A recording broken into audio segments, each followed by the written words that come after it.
আজ আমরা আলোচনা করব আয়োডিনের অভাবজনিত সমস্যাগুলো বা রোগ নিয়ে। সাধারণভাবে আমরা যেটা মনে করি যে আয়োডিনের অভাবে শুধুমাত্র ঘ্যাগ বা গলগণ্ড রোগ হয়।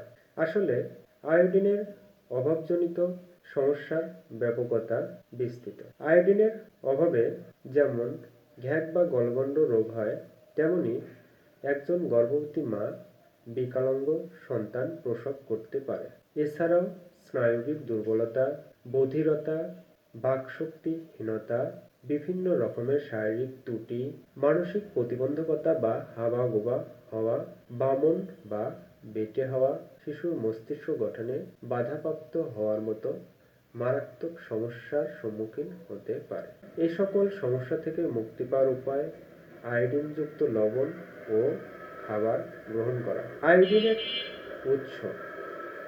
আয়োডিনের প্রধান উৎস আয়োডিনযুক্ত খাবার লবণ, প্রাণীজ উৎস সামুদ্রিক মাছ, তাজা অথবা শুটকি, প্রাকৃতিক উৎস সামুদ্রিক আগাছা।